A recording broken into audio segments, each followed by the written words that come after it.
Good morning, good afternoon, or good evening, wherever you are in the world. I'm Damien Barr, welcoming you to another Salon exclusive, where you get to be the first to hear about the upcoming books we are most excited about. We are celebrating LGBTQ+ History Month, and in this episode we have the pleasure of spotlighting the work of a debut poet whose writing explores her experience of being a trans woman. Lesley Storm's collection, It's About Time, Poems of an Uncertain Woman, is candid, playful, raw, and always heartfelt. Screenwriter Jane Goldman says it contains powerful, moving, and accomplished poems that speak to all humanity. You're in for a treat. Let's have a listen to Lesley.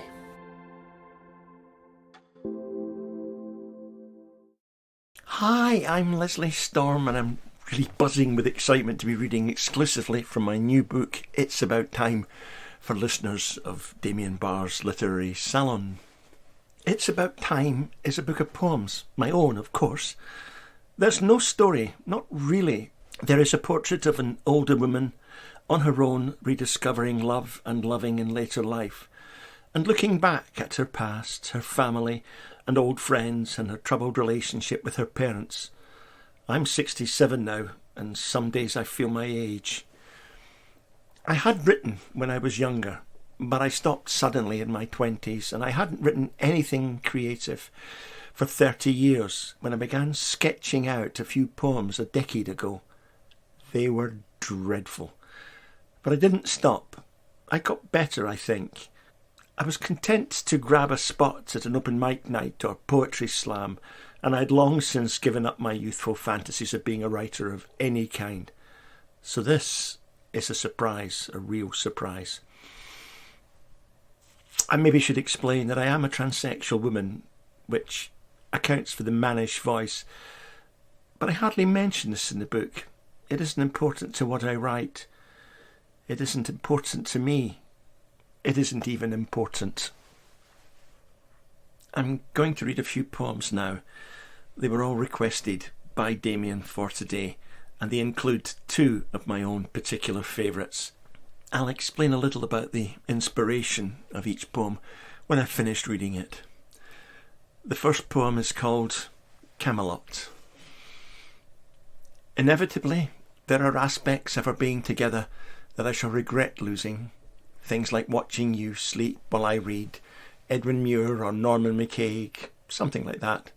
Wondering why we're together, sharing this bed, this room, sharing your home, finally sharing space in our strange, separate lives, wondering and wondering why we're together. Like you're almost but not quite completely silent, snoring, and the tock, tick, tock, the antique mechanical clock you have in your hall, louder because I've opened the door. I've done this before. That clock will easily outlive us both. Like listening to you pee, smiling while I do, having no idea why I'm smiling, why I'm listening, why I care about you, and why does it matter, why not, why bother, why me, why am I with you? I just do. And I listen while you brush your teeth. You gargle. Who gargles anymore? I stand, quiet as death, unbreathing, by your bathroom door, listening, a weird auditory voyeur. Like imagining an older me, an older you, the lengthening shadows as year on year, if we are lucky enough, unlucky, blessed, unblessed, drawn tighter together, our separate, single and joint memories coalesce. At 66 and 64, our future is a stay of execution, each day and week and hour, and the inevitability of another separation. You or I will face another disillusion, and I will not endure another desolation. Like watching you while you read your incomprehensibly entitled books in Latin and in Greek. I'll not speak, not a word, not yet. Later, finding an excuse, some pretext to abuse Platonism, have a go at Heraclitus, just for fun.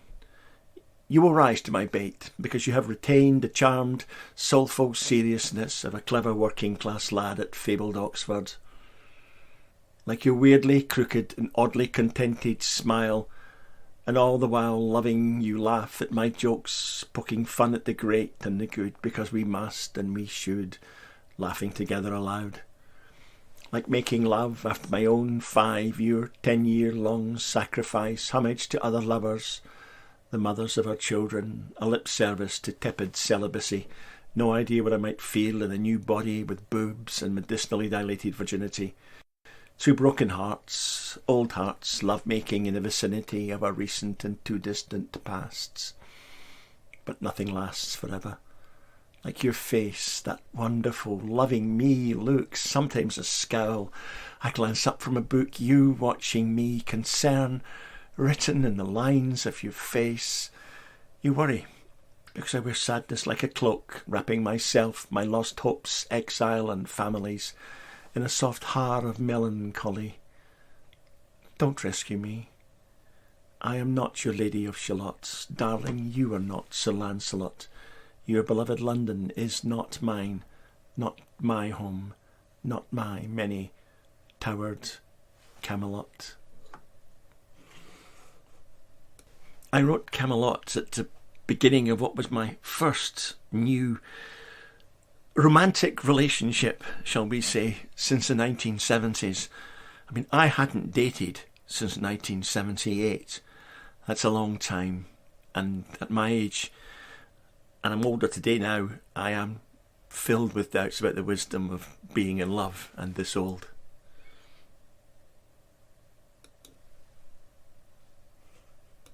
The next poem is called Of Course I Can't Forgive, But Love. I have grown old enough to be older now than my mother when she died, with her legacy of bitterness, jealousy and regret. Old enough to know better, and yet, too late to be reconciled or forgived, and yet, the laughing girl, her favourite sister's favourite sister, was loved by her own unloved child. God may forgive, not me, nor can I forget, not yet.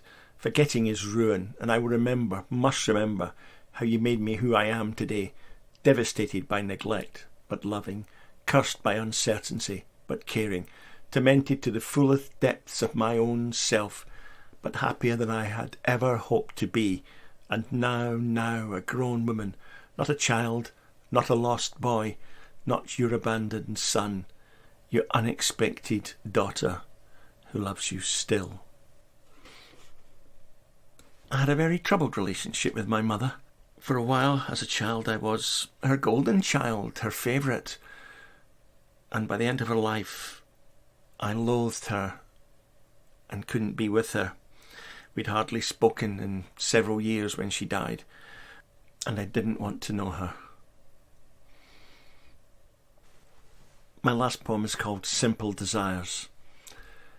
I want Paul Henreid standing by to light the cigarette that he'll supply from his silver case, to love me and settle for the stars. I want Humphrey Bogart to call me kid and pour my champagne before we leave to catch the train. I'd never leave him alone, standing on the platform, heartbroken, bewildered in the rain. I want Robert Redford to remember me with longing and regret, to remember how we met and the way we were. I want to spend one long hot summer with a blue-eyed and cool-handed hombre, but I'd settle for Paul Newman hustling me into bed. If Richard Burton were to read, say, Dylan Thomas to me and shower me with diamonds, I doubt I'd have much I might regret.